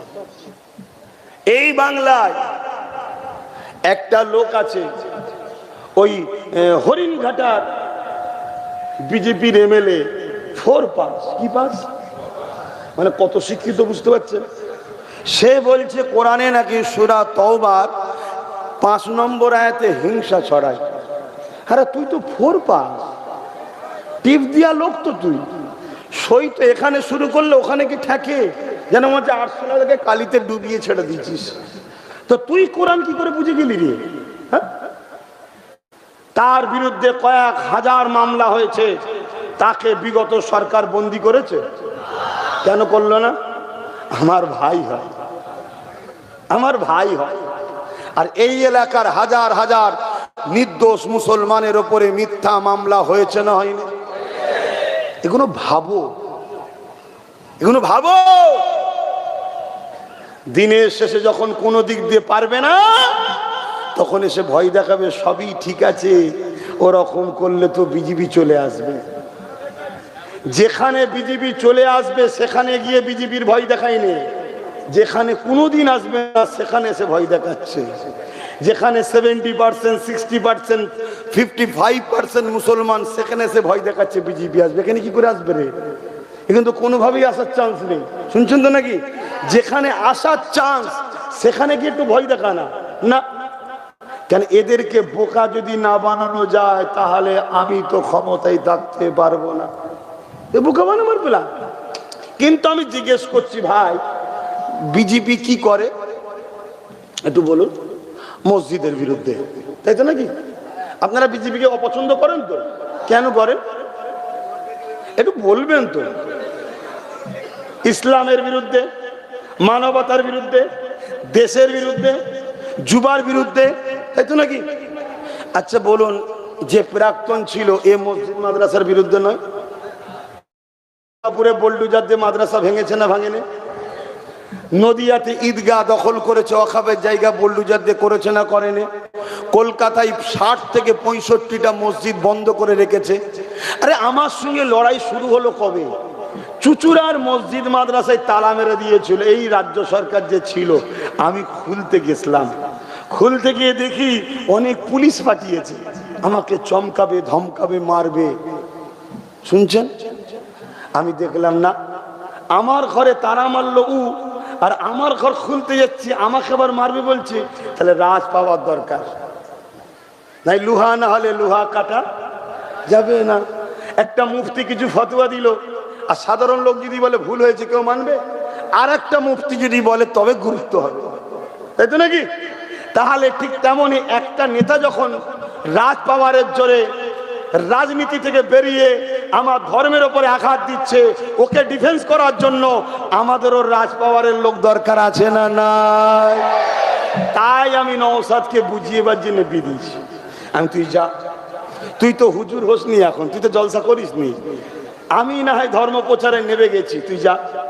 ও তো কিছুতে রাজি হবে না, ওকে বুঝিয়ে বাজিয়ে আজ করে নামিয়েছি। 21-এ ওর মুখটা কেউ চিনত, এজন্য ডাইরেক্ট আমাকে নামতে হয়েছিল, ওর হয়ে প্রচার টোচার করে সমাজের মানুষের কাছে। আল্লাহ কারে এখন এত পরিচিত হয়ে গেছে, আমাকে লোক বলছে আপনি নওশাদের ভাই তো। এটা শুনে রাগ হয়নি, আমার গর্ব হয়। এটাতে রাগ হওয়ার কিছু নেই, এটাই তো আমার গর্ব যে তাহলে আমার ভাই কে মানুষ চিনেছে।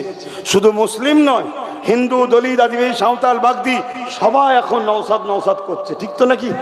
আর আপনারা কি ওর বিরুদ্ধে নাকি? হ্যাঁ, মনে রাখবেন, আমি একটা শুধু কথা বলে অন্যদিকে চলে যাব। একটা ছোট্ট এক্সাম্পল দেবো। একটা মানুষ কোরআনের বিরোধী করেছে,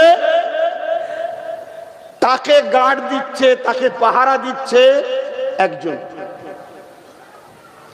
নাম্বার 1। আর নাম্বার 2, কোরআনের কেউ বিরোধী করেছে, তাকে জেল খাটাবার জন্য তার বিরুদ্ধে কেস করেছে, সেই ব্যক্তিটা হলো 2 নম্বর। কথা বুঝে আসছে? আরেকটুখানি বলি। 1 নম্বর ব্যক্তিটা বলছে ওয়াকাব নিয়ে, মসজিদ, মাদ্রাসা, কবরস্থান, ঈদগাহ, খানকা নিয়ে পশ্চিম বাংলায় কেউ যদি গুলোগুলি করো, আন্দোলন করো, সব থেকে বড় দুশ্মন আমি হব। এবং ওয়াকাবের হয়ে সাধারণ মুসলমান রাস্তায় যখন নেমেছিল, ওই 1 নম্বর ব্যক্তিটা পুলিশ দিয়ে পিটিয়ে জেলে দিয়েছে অনেক নিরীহ মুসলমানকে। এই ব্যক্তিটা ধরুন 1 নম্বর। 2 নম্বরে যে ব্যক্তি আছে, সে ওয়াকাবকে বাঁচাতে গিয়ে, রাস্তায় আন্দোলন করতে গিয়ে জেল খেটেছে, আবার সুপ্রিম কোর্টে মামলা চালাচ্ছে ওয়াকাবকে বাঁচাবার জন্য। 1 নম্বরের পক্ষে থাকবেন না 2 নম্বরের পক্ষে? হাত তুলে সাক্ষী দেন। যারা 1 নম্বর বলবেন 1টা আঙুল তুলবেন, যারা 2 নম্বর বলবেন 2টো আঙুল তুলবেন। কোন নম্বরের পক্ষে থাকবেন? জোরে বলুন। আপনাদের তুলতে হবে না, আপনাদের তুললে অসুবিধা, তুলবেন না কেন? ওই আপনাদের দিকে রয়েছে, এই যে দেখছেন না, বিপদে পড়ে যাবেন। এই যারা হাত তুলবে তোলো, যারা 1 নম্বরে 1টা হাত তুলবে, যারা 2 নম্বরে 2টো হাত তুলবে। জোরে বলুন। মানে 2টো আঙুল দেখাবে, 2টো হাত না, 2টো আঙুল। আর এই 2টো আঙুলের চিহ্নটাকে নাকি বলে জিত। এটা কি চিহ্ন? জিত চিহ্ন। হাত নামান। সেই 2 নম্বর ব্যক্তিটার নাম হচ্ছে পীরজাদা নওশাদ সিদ্দিকী, নবী বংশের আওলাদ, দাদা পীরের খুন। আজকে ওয়াকাব নিয়ে আন্দোলন করতে গিয়ে এই রাজ্য সরকার তাকে জেল দিয়েছে। ওয়াকাব নিয়ে কেস চালাচ্ছে এখনো সুপ্রিম কোর্টে, এসআইআর জন্য, যাতে মানুষকে হ্যারাসমেন্ট না করা হয় তার জন্য কেস চালাচ্ছে। তাহলে বলুন, যে আমার মসজিদ বাঁচাতে চায়, আমি আব্বাস সিদ্দিকী তার সাথ দেবো, না যে মসজিদকে বিক্রি করছে তার সাথ দেবো? যে বাঁচাতে চাই, তাহলে আমার ভাই মসজিদ বাঁচাবার জন্য সুপ্রিম কোর্টে কেস চালাচ্ছে, আমার ভাই রাস্তায় লড়ছে, বড় ভাই হিসাবে তার সাথ দেওয়া দরকার আছে না নাই? জোরে বলুন, আছে না নাই? আমি সাথ দিলে আপনাদের আপত্তি আছে? কার কার আপত্তি নাই হাত তুলে সাক্ষী দেন। আল্লাহ কবুল করেন আপনাদের ঘরে আমার সাথে, আল্লাহুম্মা আমিন। আচ্ছা, আপনারা আমার সাথে আছেন তো? একমত তো? তাহলে আপনাদের রায় কি? আপনারা কি যে মসজিদকে বিক্রি করছে তার পক্ষে থাকবেন, না যে মসজিদকে বাঁচাতে চাইছে তার পক্ষে থাকবেন? হাত তুলে সাক্ষী দেন, মসজিদকে বাঁচাবার পক্ষ আপনারা তো? তাহলে আমার ভাইয়ের সাথে আপনারা আছেন? হাত তুলে বলুন আছেন। খোদার ঘরকে পাশে রেখে নবিয়ানা মাহফিলে বসে নিজের ঈমানকে বাঁচাবার চেষ্টা করুন। হাত নামান, বোঝার চেষ্টা করুন। কিন্তু আপনাকে দিনের শেষে এসে কি ভয় দেখাবে? 2021-এ কি ভয় দেখিয়েছে? তার আগের বারে ভয় কি দেখিয়েছে? এই বাংলায় বিজেপি আসে যদি, যে ভয় দেখাচ্ছে সেই নিয়ে আসবে। না হয় 2011-র আগে এই বাংলায় বিজেপি ছিল না। তো সেই জায়গায় আমার এই কথাগুলো কি আপনাদের কষ্ট দিল? যা কিছু কথা বললাম ওয়াকাফের দুশ্মনের বিরুদ্ধে বলেছি। আচ্ছা, ফেরাউনের বিরুদ্ধে বললে আপনাদের কারো রাগ হয়? নমরুদের, এজিদের, ব্রিটিশের বিরুদ্ধে বললে আপনাদের রাগ হবে কেন? এরা সবাই মানবতার দুশ্মন, ইসলামের দুশ্মন। তাহলে আজকে দিদি মুদির বিরুদ্ধে বললে রাগ হওয়ার তো প্রশ্ন নয়। এখান থেকে উলামারা ফেরাউনের বিরুদ্ধে বলে না বলে না? নমরুদের বিরুদ্ধে বলে না বলে না? তাহলে এখান থেকে আজকের ফেরাউন নমরুদের বিরুদ্ধে বলা যাবে না কেন?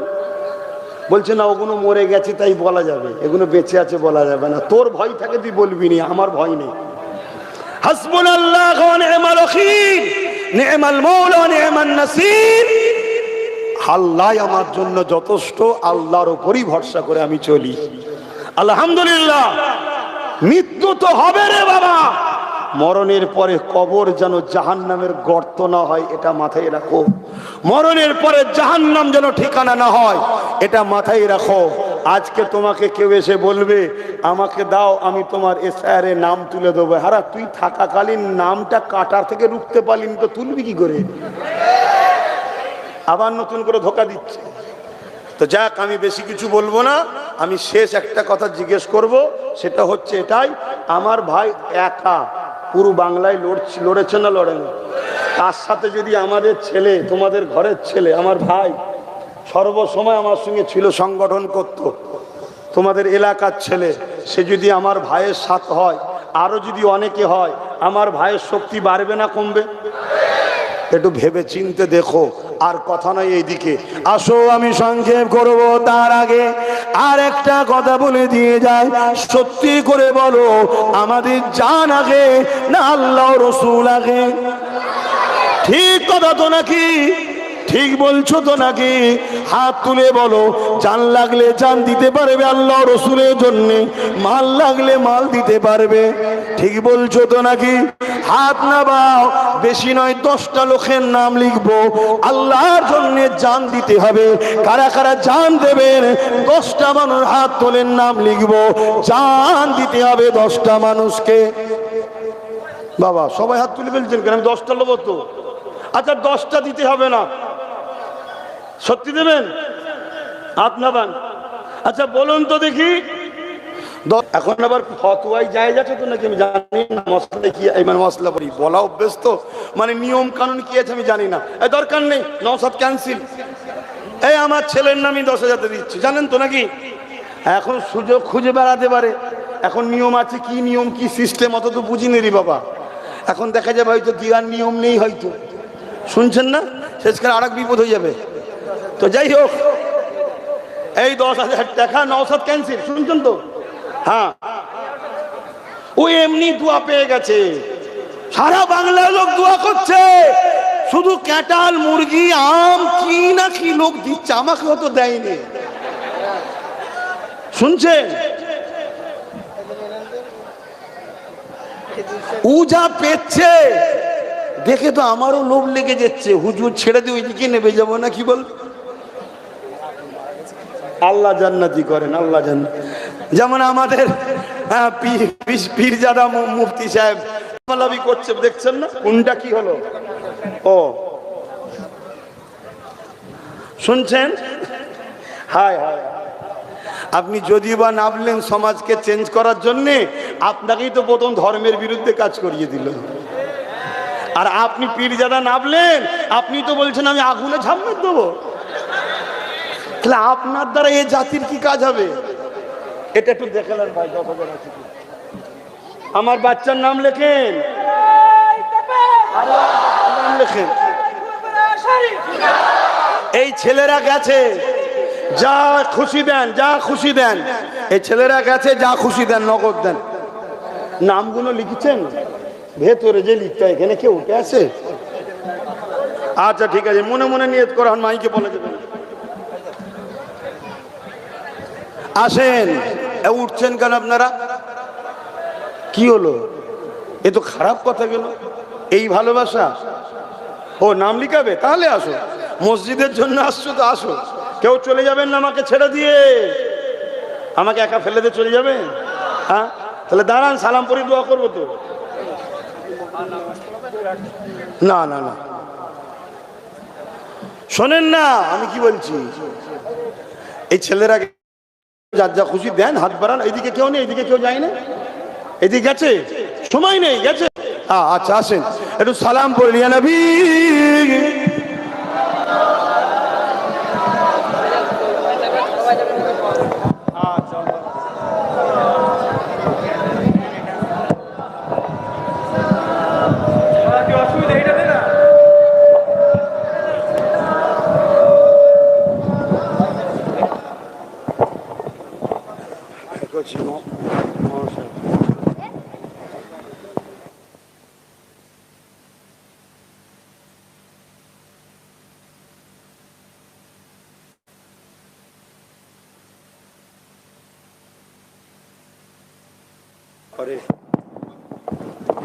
সবই তো আল্লাহ দিয়েছে নাকি?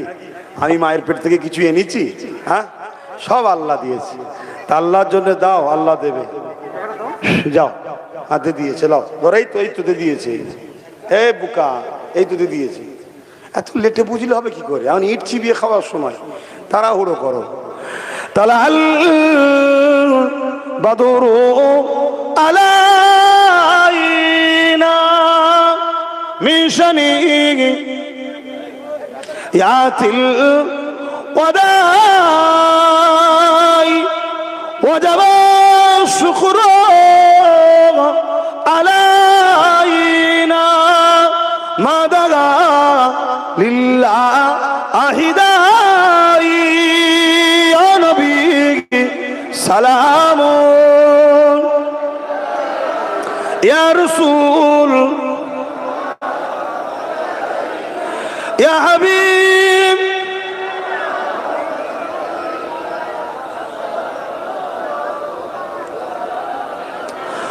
পড়িল আল্লাহ আরো বাণী, পোহালো দুঃখে রজনী, হইল জগৎ অনুরানী, আমিনার নয়নের মনি, ইয়া নবী সালামুন ইয়া রাসূল সালামুন ইয়া হাবিব সালাওয়াতুল্লাহ। সকলে গায়ে গায়ে বসুন। বালাগাল উলা বিকামালিহি কাসাবাত দুজা বিজামালিহি সাল্লু আলাইহি ওয়া আলিহি আল্লাহুম্মা সাল্লি আলা।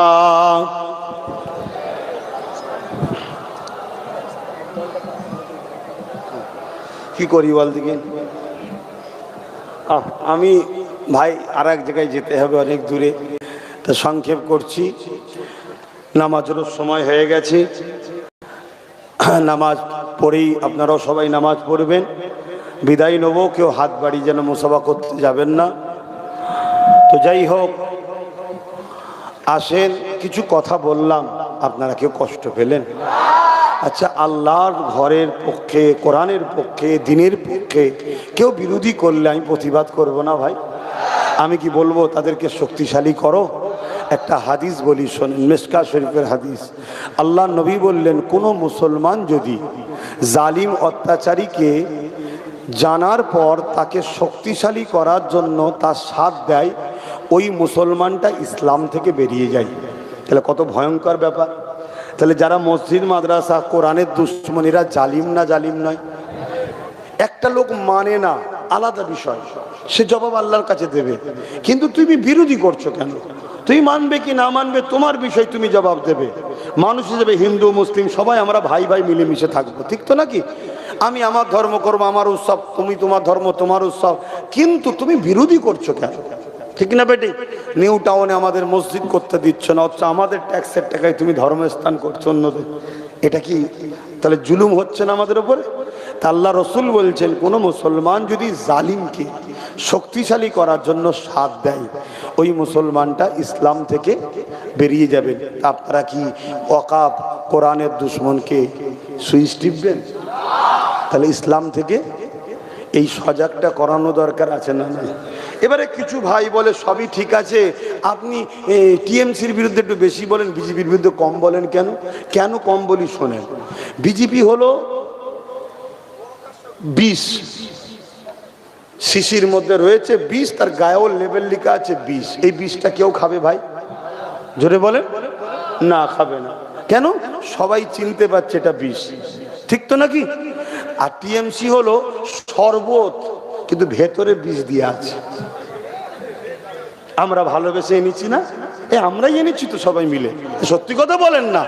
কিন্তু আজকে খাবার পরে দেখ চোরের সর্বনাশ, এবার তো পেটের ভেতরে ব্যথা হচ্ছে, মুখ দিয়ে রক্ত বেরোচ্ছে, যা বিষ খেয়ে ফেলিস।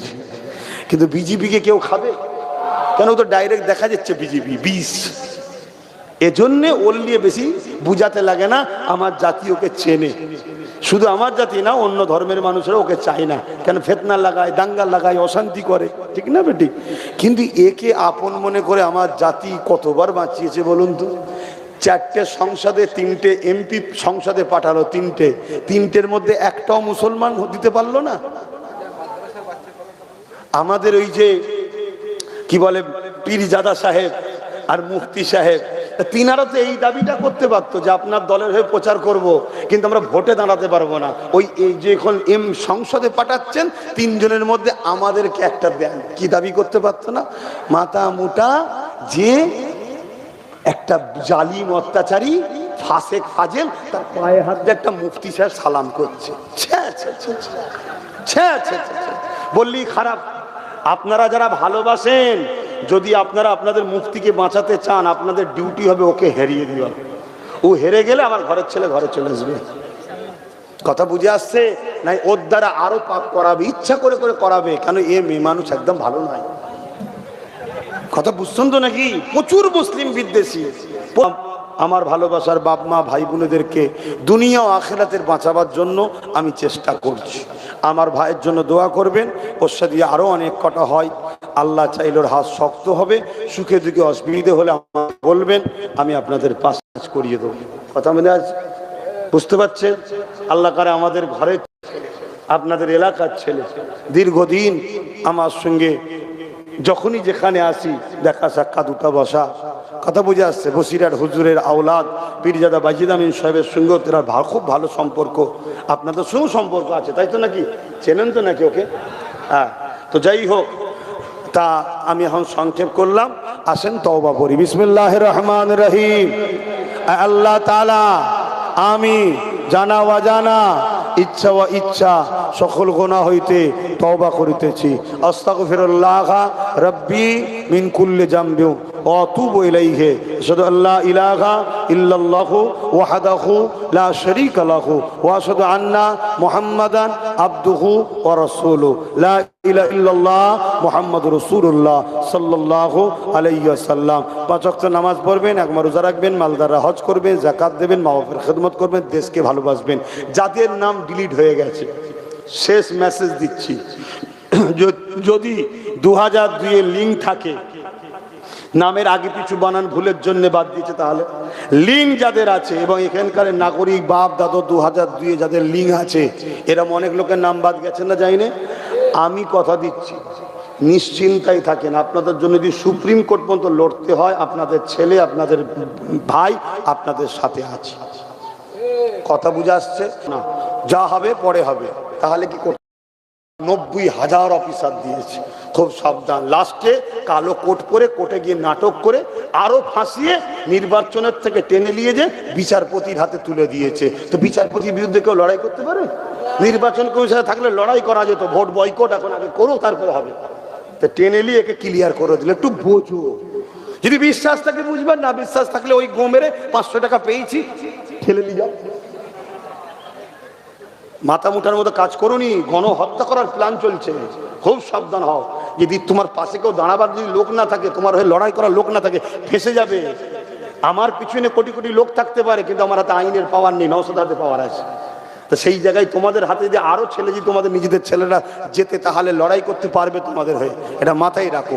যাক, আল্লাহুম্মা আমিন। आय अल्लाह, हमारे अम्मा गुनों के लिए, बुन गुनों के लिए, बाप भाई गुनों के लिए, उलामाদের নিয়ে, ইমাম সাহেব, হাফেজ, আলেম উলামা বাচ্চাদের নিয়ে দুটি কথা বললাম। ইসলামের পক্ষে বলেছি, ইসলামের দুশমনদের বিরুদ্ধে বলেছি। আল্লাহ স্বীকার করছি আমার কওমকে ইসলামের দুশমনদের থেকে দূরে থাকার জন্য মেসেজও দিয়েছি। যারা মুনাফিক মুসলমান আছে, যদি কপালে হিদায়েত থেকে হিদায়েত করে দেন আল্লাহ, আল্লাহ হিদায়েত করে দেন আল্লাহ। যদি হিদায়েত কপালে না থাকে ধ্বংস করে দিন আল্লাহ। আয় আল্লাহ, আপনি আমাদের রাস্তাকে আসান করে দিন আল্লাহ, সড়ক সঠিক পথে চলার তৌফিক দিন আল্লাহ। এই মসজিদকে কবুল করেন, এই মসজিদের দাতাদের দানকে কবুল করেন আল্লাহ। আয় আল্লাহ, হাবিবের খাতিরে আমার বাচ্চার পক্ষ থেকে, আমার ভাইয়ের পক্ষ থেকে, এবং এখানেও যে যা নিয়েতে দিয়েছে সব দানকে আপনি কবুল করে নিন আল্লাহ। এসব মিলিয়ে রহমত করে কিছু সওয়াব দেন, আমার নূর নবীর সওয়াবখানা পৌঁছে দেন। হুজুর আব্বাজান আম্মাজান পরিবার, সাহাবা সাহাবিয়া, চার ফিরানি পীর, চার ইমাম হুজুরদের উপরে সওয়াব পৌঁছে দিন। তামাম নবীন সিদ্দিকিন সুহাদা সালিহিন আরিফ বিল্লাহ হুজুরদের সওয়াব পৌঁছে দিন। আয় আল্লাহ, আমাদের বাপকুল, মাকুল, দাদুকুল, দাদিকুল, নানাকুল, নানিকুল, শ্বশুর শাশুড়ি, মাই মুরব্বিকুল যারা চলে গেছে জান্নাতি করে দিন, যারা বেঁচে নেক হায়াত দারাজ করুন। আমাদের পীর ও মুর্শিদ মুজাদ্দিদ জামানের রূপকে সওয়াব পৌঁছে দিন। মুজাদ্দিদ জামানের আওলাদ খলিফা হুজুরদের সওয়াব পৌঁছে দিন। বিশেষ করে বসিরহাটের জমিনকে ধন্য করে শুয়ে আছে বড় মাওলানা রুহুল আমিন শাহ হুজুর রূপকে সওয়াবখানা পৌঁছে দিন। আয় আল্লাহ, আমরা যারা হাত তুলেছি, আমাদের বাপ মা, দাদু দাদি, নানা নানি, শ্বশুর শাশুড়ি, আত্মীয় স্বজন যারা বেঁচে আছে নেক হায়াত দারাজ করুন, যারা চলে গেছে জান্নাতি করে দিন আল্লাহ। শেষ মওতের আগে ইমানের কলেমা পড়তে পড়তে মরণ দেবেন। কেন্দ্র ও রাজ্যকে জালিম হুকুমাতদের হাত থেকে হেফাজত করেন। তামাম বিশ্বের মুমিন মুসলমান নরনারীদের জানমাল হেফাজত করেন। আয় আল্লাহ, আমার দেশকে, আমার রাজ্যকে নিরাপদে রাখেন। আমার দেশের হিন্দু, দলিত, আদিবাসী, সাঁওতাল, বাগদি, খ্রিস্টান, মতুয়া তাদেরকেও নিরাপদে রাখেন, সুস্থ রাখেন, ভালো রাখেন। আমার দেশের সেনাবাহিনী, বিএসএফ বাহিনী, পুলিশ বাহিনী তাদেরকেও নিরপেক্ষ সঙ্গে রাখেন, সুস্থ রাখেন, ভালো রাখেন। আয় আল্লাহ, সবাই তো আপনার সৃষ্টি, সবাইকে ভালো রাখেন। হাবিবের খাতিরে আমাদের সঙ্গে সবাই ধোঁকা দিয়েছে। আয় আল্লাহ, আপনি আমাদেরকে নিজেদের পায়ে দাঁড়াবার তৌফিক দান করুন। আয় আল্লাহ, আমার ভাই নওশাদকে আপনি কামিয়াবি দিন। ভাঙড় থেকে আপনি আমাকে আমার ভাইকে আবার জিতাবেন আল্লাহ। আয় আল্লাহ, তার সাথীদেরকেও জিতাবেন। আমার ভাই মুসাকেও আপনি জিতাবেন আল্লাহ। আরও যারা আছে তাদেরকেও আপনি কামিয়াবি দেবেন। সবাইকে মানুষের জন্য, দেশের জন্য কাজ করার তৌফিক দেবেন। আমরা যারা উলামা আছি, দিনের প্রচার করছি, আজ আমাদের সৈয়দ আলী আসগার সাহেবকে এই বাংলাতে গুলি করা হয়েছে, কত আলেমদের উপরে হত্যা করছে। আজ আমাদের হয়ে বলার কোনো রাজ পাওয়ারের লোক নেই। আল্লাহ, আপনি আমাদের জন্য বলার লোক তৈরি করে দেন আল্লাহ। আয় আল্লাহ, আমার আলী আসগার সাহেব ভাইকে সুস্থ রাখেন, তাকে শেফা দান করেন আল্লাহ, জালিমদেরকে ধ্বংস করেন আল্লাহ। হাসবুনাল্লাহু ওয়া নি'মাল আখি, নি'মাল মাওলা, নি'মান নাসির। আমি আপনার হাওয়ালায়, আপনার ভরসায় ঘুরি, আপনি আমার জন্য যথেষ্ট আল্লাহ। আমার মা বোনেদের সংসারে শান্তি দেবেন আল্লাহ। মায়েদের বোঝ শক্তি দেন, ভিক্ষাতে কখনো দুনিয়া চলে না। বাচ্চাদের ভবিষ্যতের কথা একটু ভাবার তৌফিক দেন। আমিন আমিন আমিন। বারহা কালমাতে লা ইলাহা ইল্লাল্লাহু মুহাম্মাদুর রাসূলুল্লাহ সাল্লাল্লাহু আলাইহি ওয়াসাল্লাম। আসসালামু আলাইকুম। মুসাবানায় আপনারা মুখে সালাম দেন। ওয়া আলাইকুম আসসালাম ওয়া রাহমাতুল্লাহি ওয়া বারাকাতুহু।